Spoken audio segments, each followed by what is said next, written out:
Today we are going to learn about the knee joint. We're going to go in depth on the knee and talk about the type of joint it is, the classification, the subclass, the bones that articulate it, and then finally the meat on the bone, no pun intended, is the movement capabilities and learning not only what the motions are when they look like they're moving, the easy stuff, but the motions and the positions when they don't look like they're moving, but they are. The illusionary stuff is by far the hardest, but you guys are along with me on this journey. We're going to make it all work, okay? So the first thing is the knee is extremely unique. It is the in-between ankle and hip, okay? I'm going to keep fuddling with this cable. Dr. Campbell, why don't you just get wireless? I'm a caveman. That's going to be next semester, baby steps. So a lot of times when your feet are on the ground, or what we refer to as kind of closing the chain, closed chain, where your distal segment is fixed and the proximal segments move about the distal segments, the knee is kind of the transition so that the ankle, when the ankle moves, you have something to kind of cancel out with the hip motion to keep your center of mass over your base of support. What is the center of mass? The average amount of stuff that you distribute up, down, left, right, front, back. Your base of support is formed by your feet, usually, unless you're walking on your hands. But your base of support, if you're standing on 2 feet, is all the area that's in between those 2 feet. If you're balancing on 1 foot, your base of support is literally the area that's provided by 1 foot. So it's very important to keep your center of mass over your base of support. What happens if you don't have your center of mass over your base of support? Then you fall over, okay? So the knee joint is a type of hinge. It has a lot of similarities to hinge joints, but it is what we refer to as a modified hinge. The fancy Latin word is Troco ginglymus. Ginglymus hinge, Troco modified. I'm not going to use fancy terms, but you may hear that and you may be like, oh, wait, I remember that crazy word. So what makes it a hinge is sagittal plane rotations that get me into fetal and out of fetal. So the flexions and the extensions, okay? What I really want to emphasize today is what makes it modified. As we're going to see, one of the unique features of the knee is that it is the coming together of the 2 longest bones in the body. The femur is a very strong, dense, long bone, and the tibia, okay? Fibula lives near, but it's not part of the articulation of the knee joint, okay? So you have these 2 very long levers. And in mechanics, levers add to rotational forces, torque. Okay, we call those in biomechanics moments, but it's a torque, it's a rotational influence. So you have these big long levers. So you think about trying to take the lug nuts off of a car.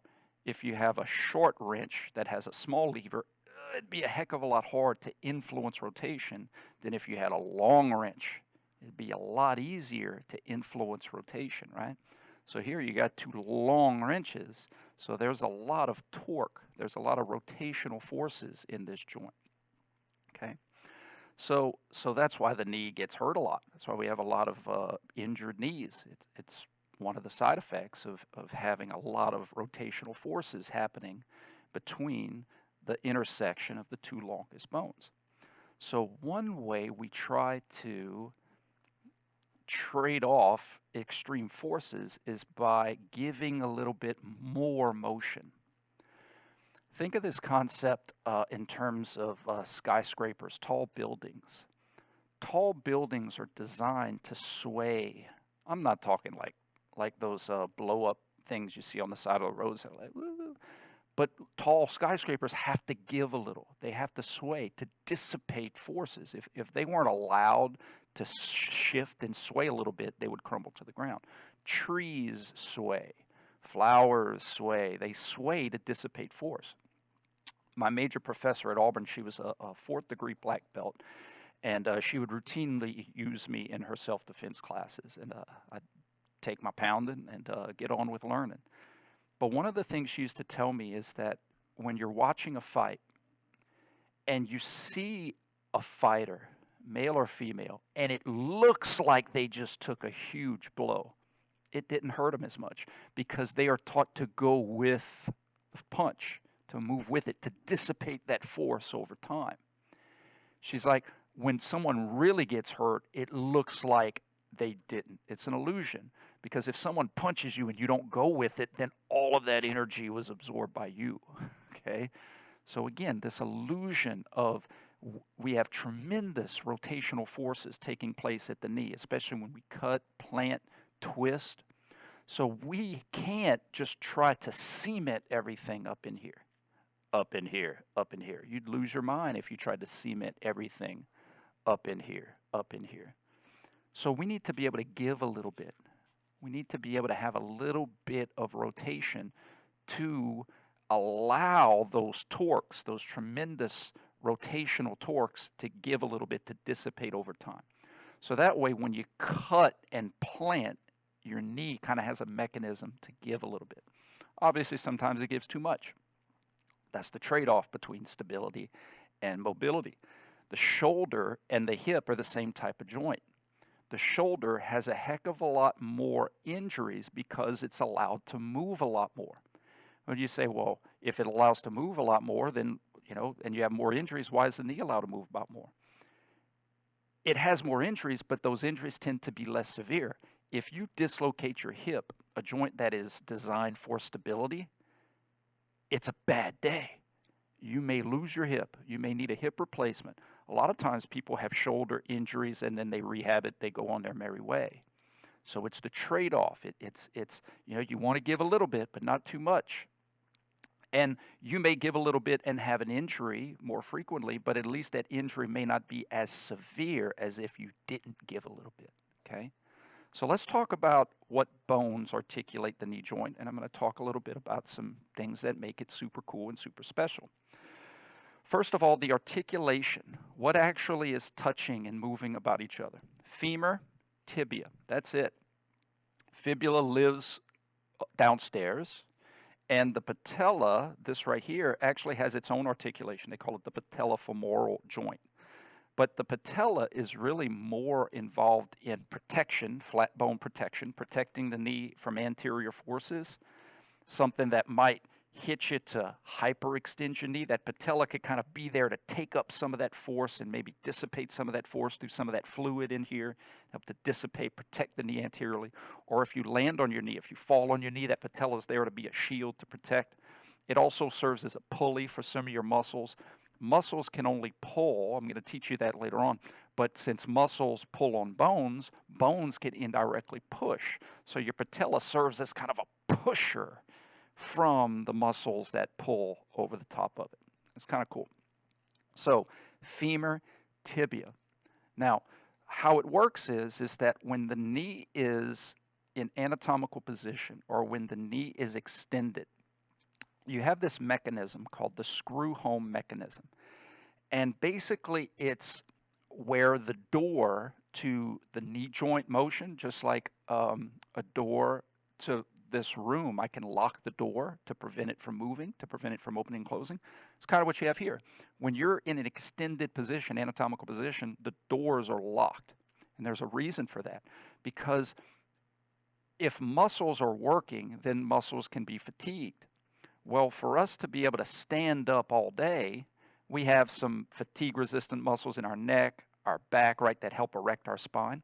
But we can't rely on quad muscles and leg muscles to work all day to keep us upright. We may have to stand for hours and hours and hours. And if anybody's ever done a wall squat where you just hold yourself there for a time, it doesn't take much before your quads start to get a little tired. So what our body has is it has this really cool, efficient way of letting bone support bone. Very ergonomically made here, where bone can support bone without needing muscles. Because if we lock this door, then I don't have to have muscles there preventing the door from opening or closing. I kind of have this natural lock-in mechanism. And so basically, some of the things that go into the screw home mechanism, the lock-in mechanism, is how these bones are designed to fit into this socket. Also, your collateral ligaments. You have a medial, more on the inside, and a lateral, two lateral sides, two ligaments, one on the inside, one on the outside, that when you're in anatomical position, these guys are really, really tight. And they're really, really taut when you're in anatomical position. That helps to stabilize stuff as well. Okay? So the way the bones, these condyles, rotate into their sockets and the collateral ligaments really help to kind of balance that joint.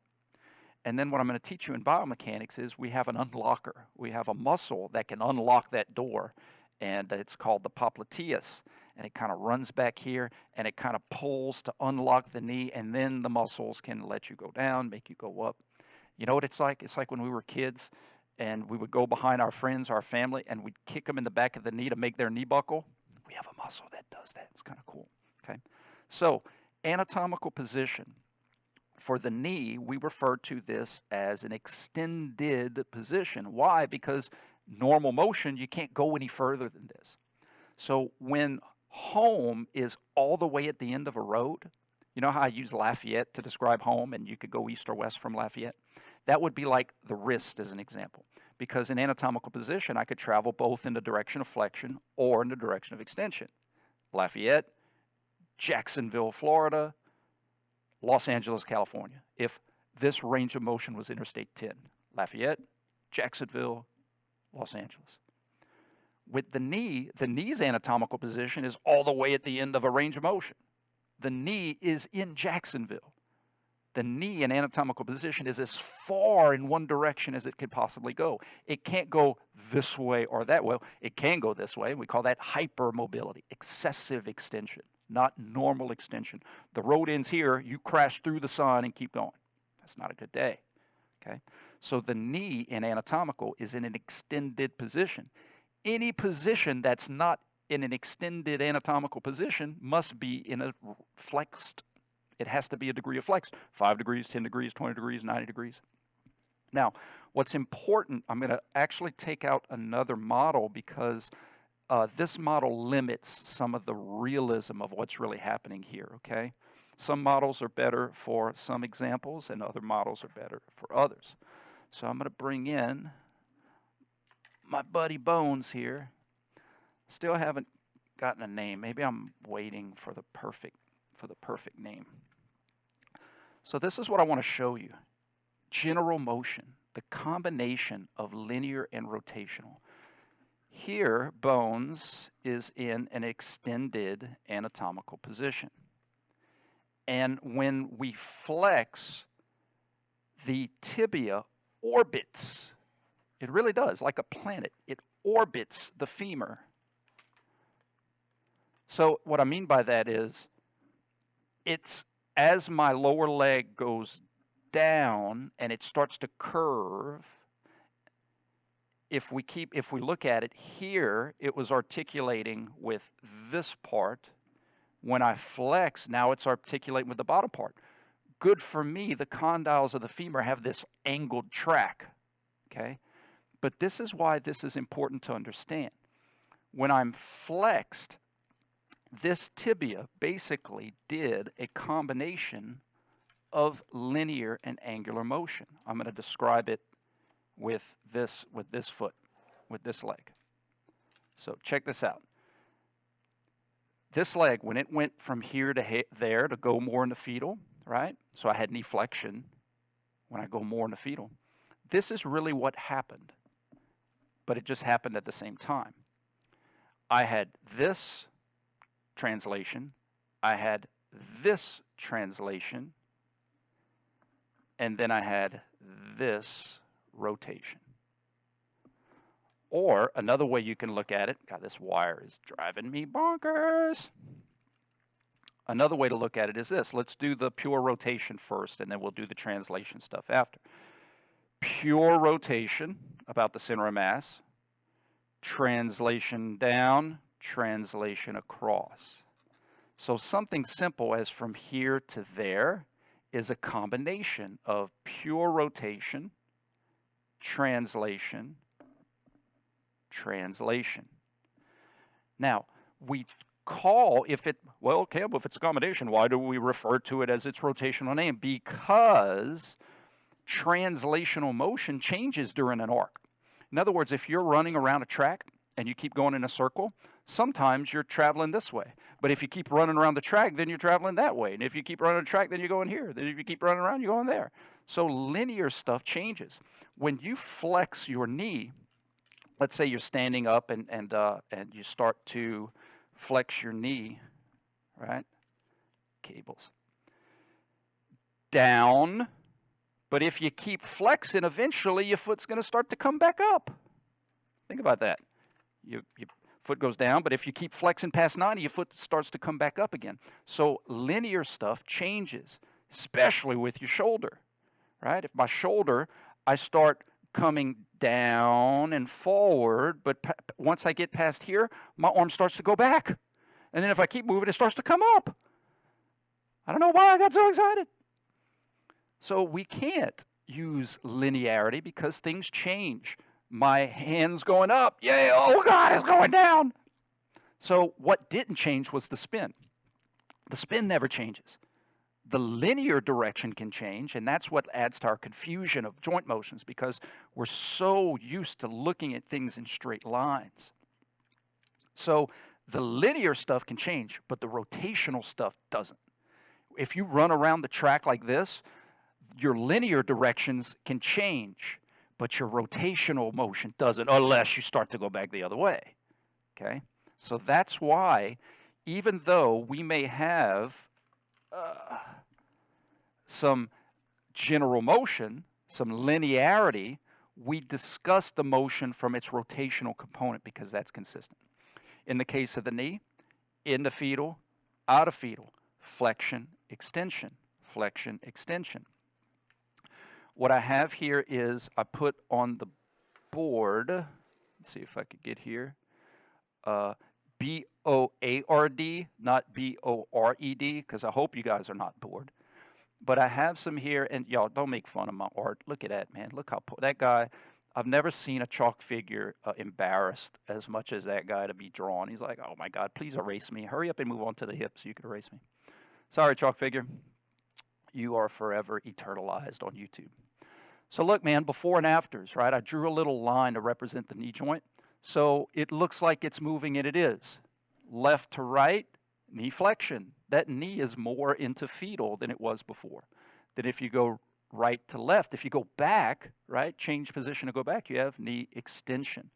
The picture on the right, the top, not that, the picture on the top right is flexed. The knee is flexed. Top left, it is extended or anatomical position. And again, we can use that uniquely because the knee is as far as it can possibly go in anatomical position. You have some joints that are at the end of a range of motion in anatomical, and you have some that are not. When the joint is at the end of its anatomical, then we can say it's extended, it's supinated. I'm going to show you guys with the radial ulnar joint. Okay. Top right, that's if you happen to move your knee and your hip at the same time. Okay, so like let's say you were doing like a stork stand or a balance test, and you flexed your hip and you flexed your knee at the same time. What I want you to notice is, look at the knee is still a right angle. It's the same change because we reference joint motions locally, not globally. So this might be an illusion because you may have learned that knee flexion looks like that top left situation. And then you say, well, wait, that may not be knee flexion because look how the tibia, the lower leg, is still in the same position as it was in anatomical. But again, I'm teaching you guys that doesn't matter. It's about the angle change of the bones.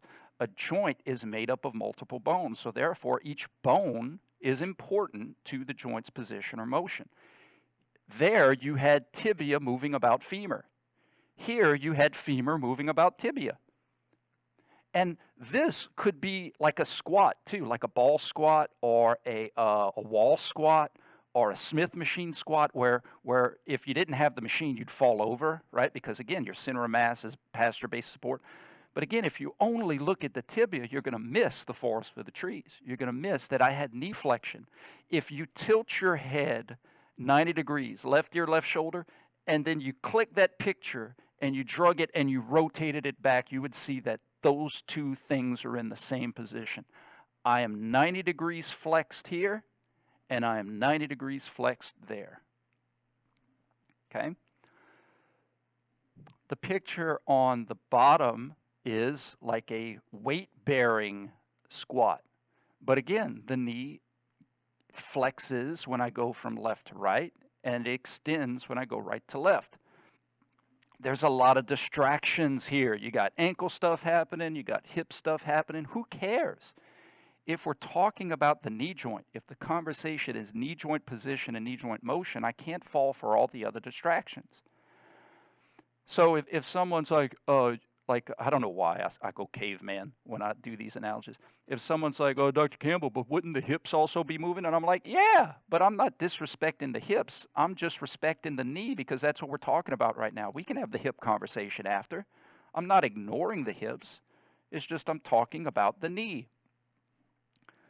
So from left to right, I have knee flexion.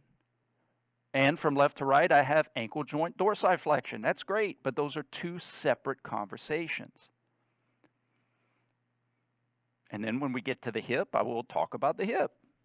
There's no disrespect here. You just have to analyze motion joint by joint because it makes life a heck of a lot easier.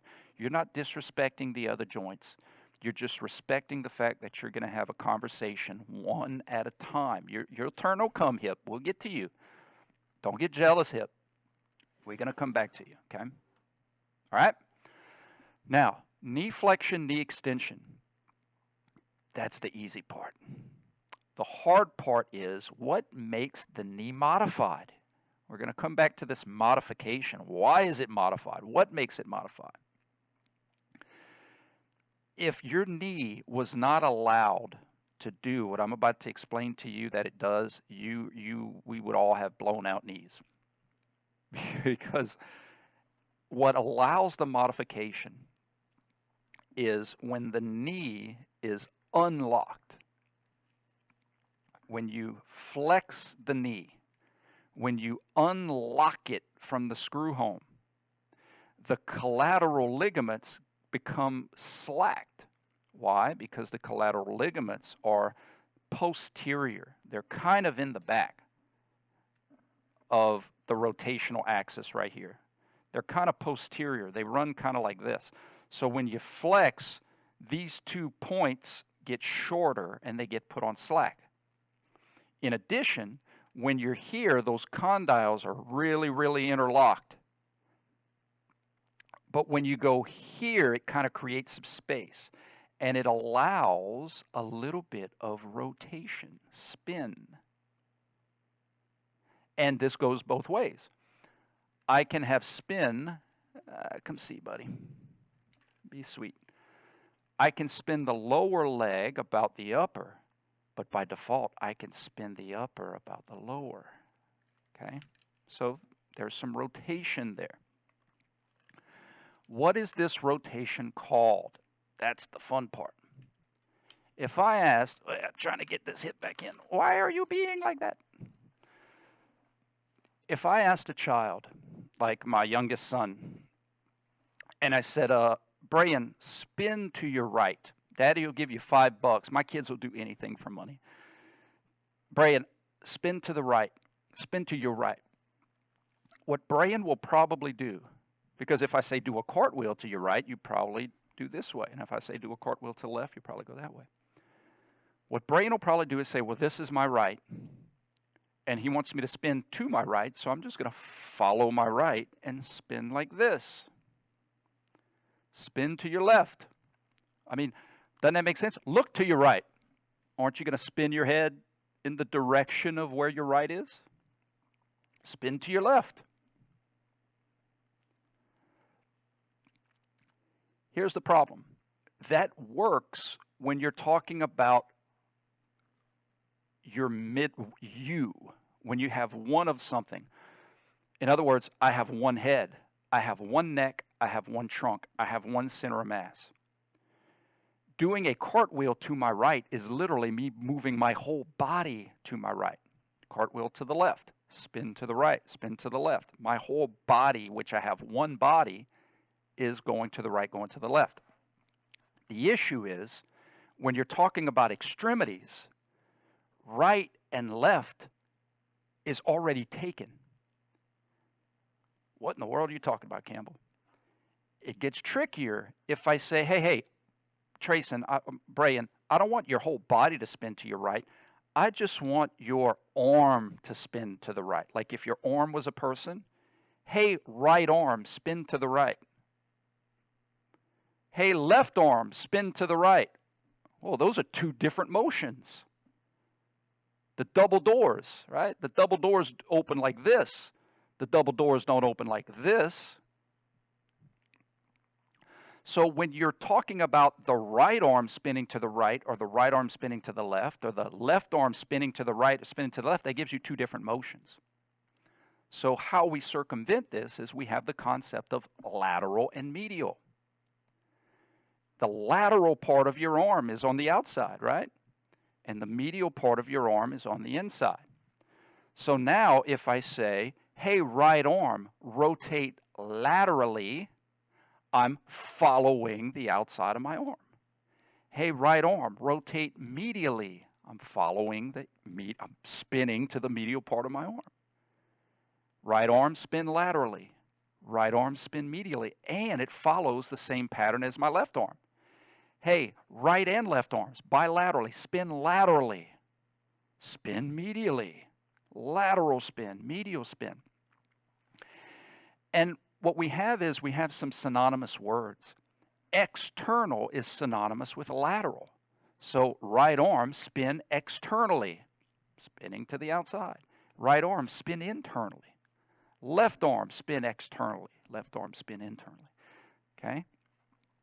I'm going somewhere with this. So when the knee is flexed or unlocked, your lower leg is now free to spin. Not as much as my neck, my shoulder, my hip, but it's got to spin a little bit because it's got to dissipate a little bit of that torque when you cut and plant. If your knee didn't rotate a little bit, when you'd cut and plant, you'd blow your knee out. You got to give a little bit, okay? So here's the trick. Hey, left knee, spin medially. Medial rotation of the knee. Hey, left knee, spin laterally. Lateral rotation of the knee. Hey, left knee, spin internally. Internal rotation of the knee. Remember, medial and internal are synonymous. Hey, left knee, spin externally. Internal rotation, external rotation, medial rotation, lateral rotation.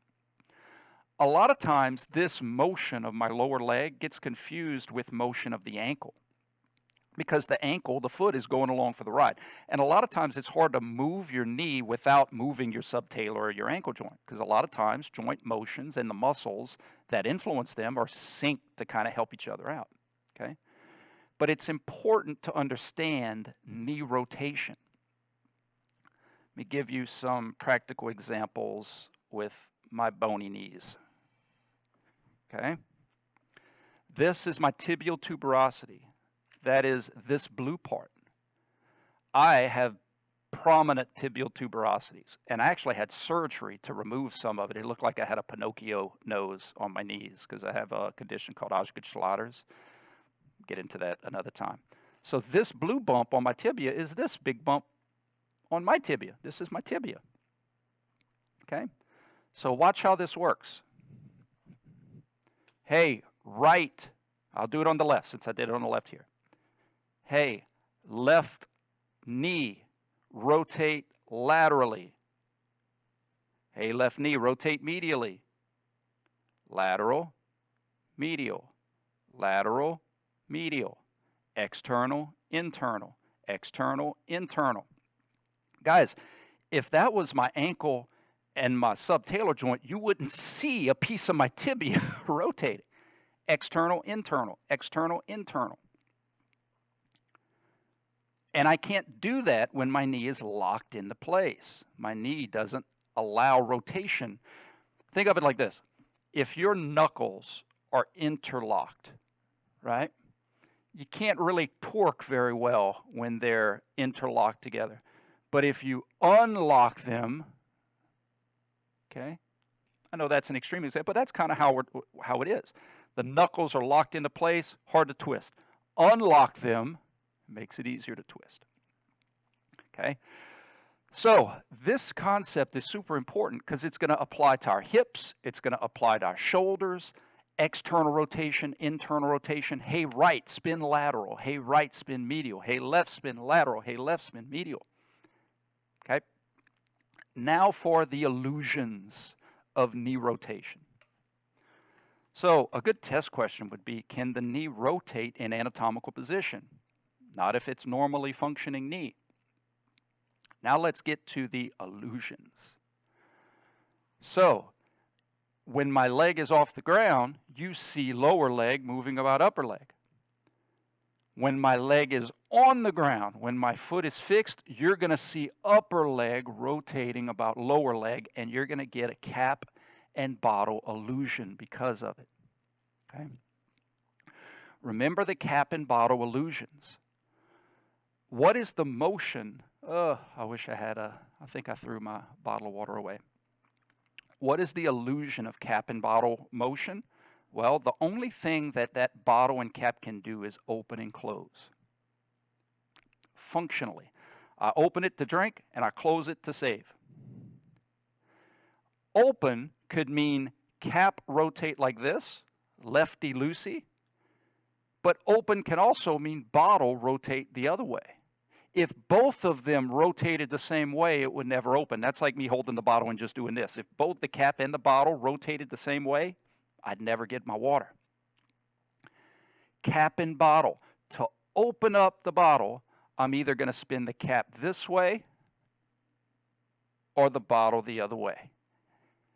Two different global rotations, but the exact same local rotation. Same thing with the knee, okay? With the knee, I'm going to have medial and lateral rotation. This is a right knee. How do I know? The little fibula is on the outside. This represents my femur.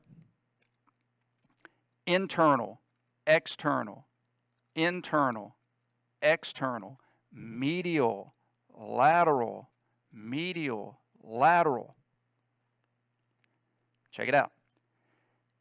External, internal, external, internal. What does that look like? It looks like this, okay?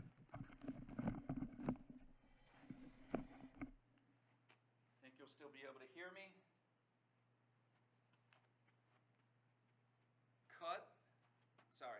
Plant and twist.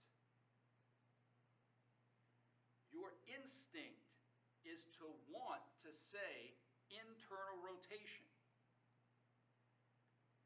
And it's because your instinct is globally referenced. You're like, well, Dr. Campbell, your body is going in.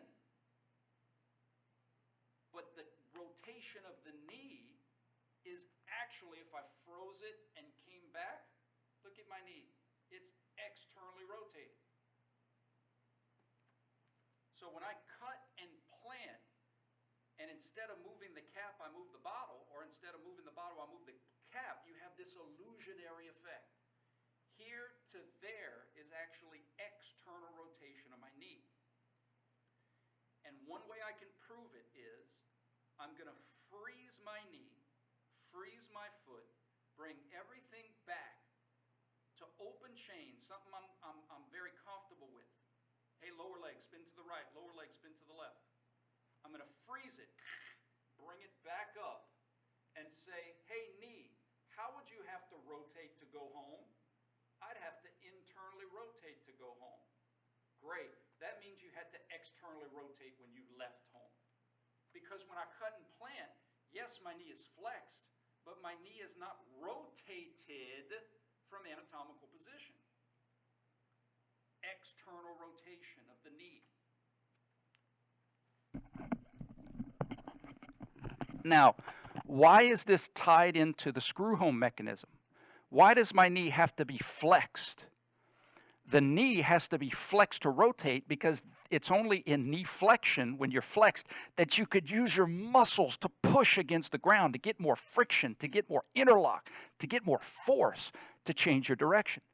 Nobody changes direction efficiently with a straight leg. That would look like this.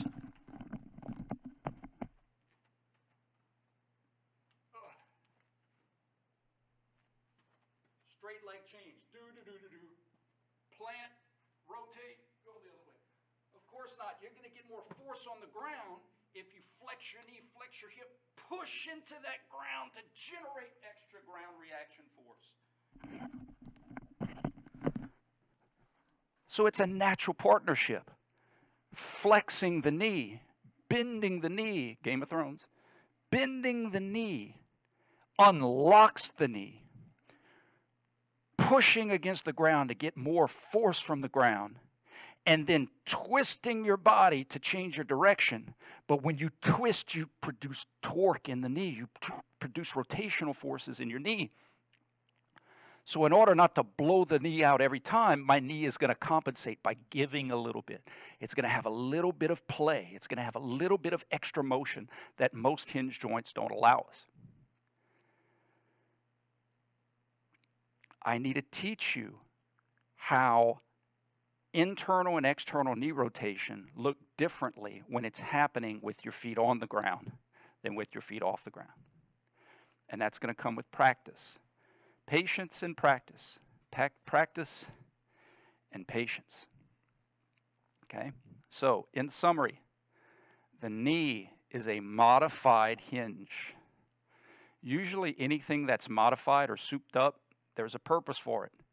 In the knee's case, a very big purpose. It is the coming together of the two longest bones in the body. Long bones create large torques. And that knee, when you cut and plant, has to be able to give a little bit in its transverse plane. Specifically, from the tibia's perspective of transverse plane. I could get into that why, but that really doesn't matter. It's the tibia's perspective of transverse plane. When your lower leg is off the ground, tibia is polar. But even when your leg is flexed, I'm going to use my middle finger to represent the polar axis, okay? When your knee is off the ground, it rotates like this. When your knee is on the ground, the femur is rotating like this, about the tibia's polar axis. See what I'm saying? Okay. So what do we know so far? Ankle joint, uniaxial hinge, plantar flexion, dorsiflexion, subtalar transverse dorsal joints. It's technically non-axial in terms of each individual part, but diarthrotically orthotial, when you sum all of those parts, you can get significant motion that is mostly in the frontal plane. One thing I didn't say that I'll say right now about the foot is you get all these different dorsal bones, and they can glide in different ways. They don't all have to swim together. That's just when we get significant motion.